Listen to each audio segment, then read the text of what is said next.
শেখ হাসিনার বিভিন্ন রকম বক্তব্য, তার মধ্যে যেগুলো বিদ্বেষমূলক বক্তব্য, যাকে ইংরেজিতে বলা হয় হেট স্পিচ, এ ধরনের বক্তব্য গণমাধ্যম, ফেসবুক, ইউটিউব কিংবা এক্স, এই সমস্ত সামাজিক মাধ্যমে যেগুলো অলরেডি আছে সেগুলো সরিয়ে ফেলার জন্য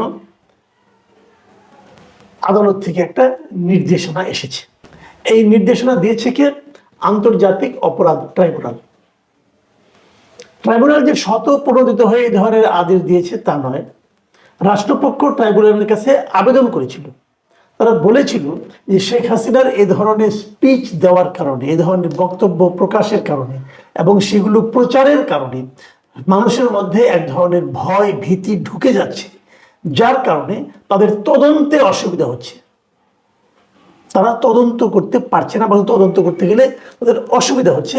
অতএব তার এই ধরনের বক্তব্য, বিদ্বেষমূলক বক্তব্য যেন কেউ প্রচার না করে, এই ছিল তাদের আবেদনটা। এবং আবেদনে তারা যুক্তি কারণ দেখিয়েছিল যে কিভাবে শেখ হাসিনা একবার বলেছিলেন কিন্তু যে তোমাদের যারা বাড়ি পুড়িয়ে ফেলা হয় তাদের বাড়ি পুড়িয়ে ফেলতে হবে।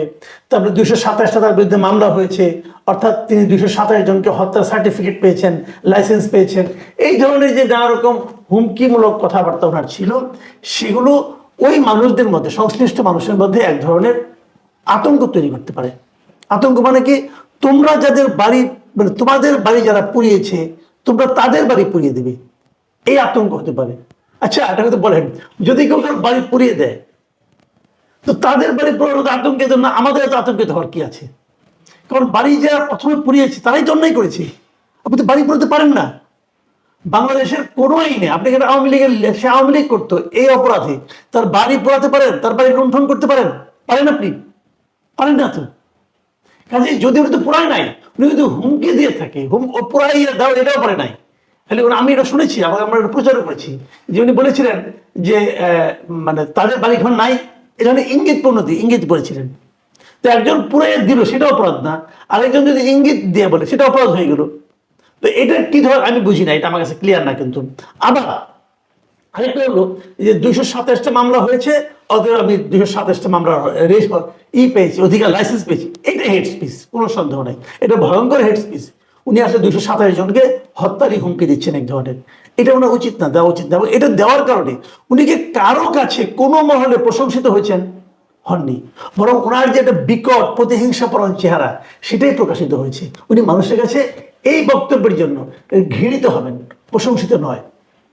কাজেই আমি জানি না এটাকে, এর জন্য রাষ্ট্রপক্ষ কেন আবেদন করছে, কেন রাষ্ট্রপক্ষ এতে খুব অসুবিধা বোধ করছে, আমি জানি না। রাষ্ট্রপক্ষ কি বলেছে যে এই প্রসিকিউশনের আন্ডারে যে সমস্ত মামলাগুলি আছে, এই তদন্তকালে এমন বক্তব্য দিতে পারবেন না যাতে নাকি এই মামলার তদন্ত বাধাগ্রস্ত হয়।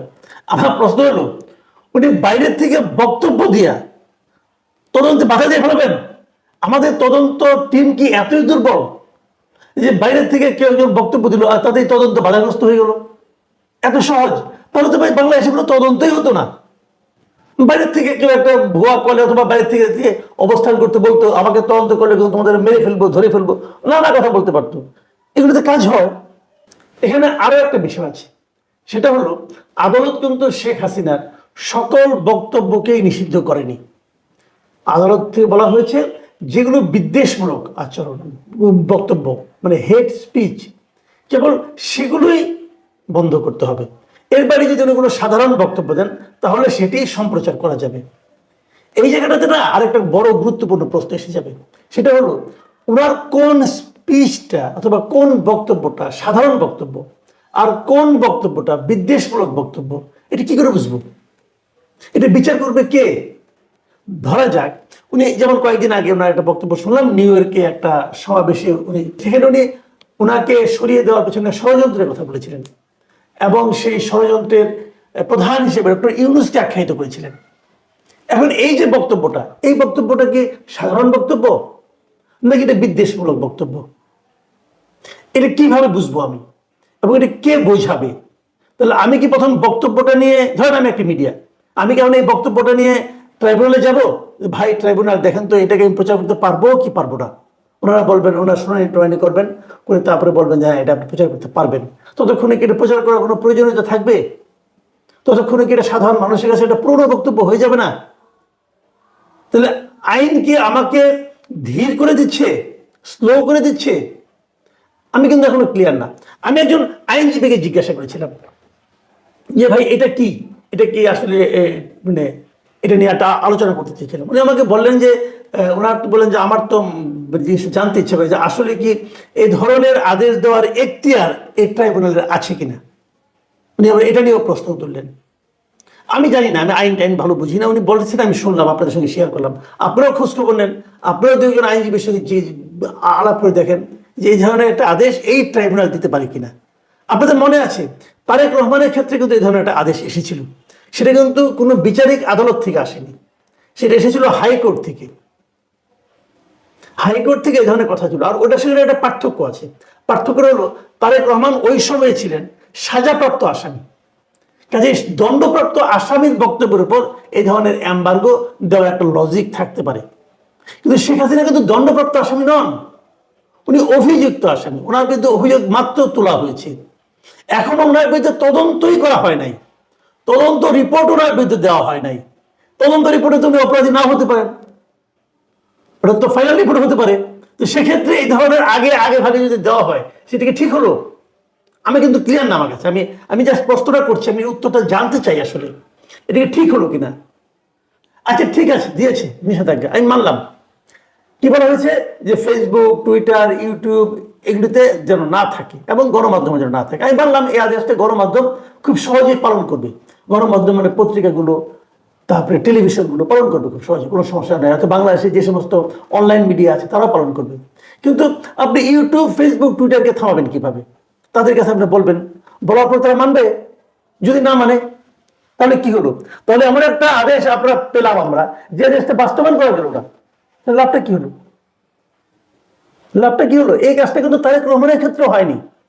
তারেক রহমানের বক্তব্য প্রচারের ব্যাপারে নিষেধাজ্ঞা এসেছিল।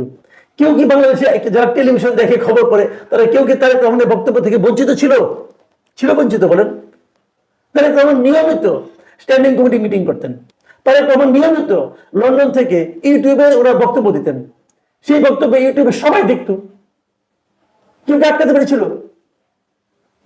কেউ তো আটকায় নাই, কেউ তো আটকাতে পারে নাই। এমনকি ওই সরকার থাকতেই, মানে আওয়ামী লীগ সরকার থাকতে, আওয়ামী লীগ সরকারের বিরুদ্ধে অসহযোগ আন্দোলনের আহ্বান বোধ তারেক রহমান করেছিলেন। নিশ্চয় আপনাদের মনে আছে। একটা সরকারের জন্য এর চেয়ে বড়, এর চেয়ে বেশি আক্রমণাত্মক বক্তব্য কি হতে পারে? সেই বক্তব্যকে আওয়ামী লীগ সরকার আটকাতে পেরেছিল, প্রচার থামাতে পেরেছিল।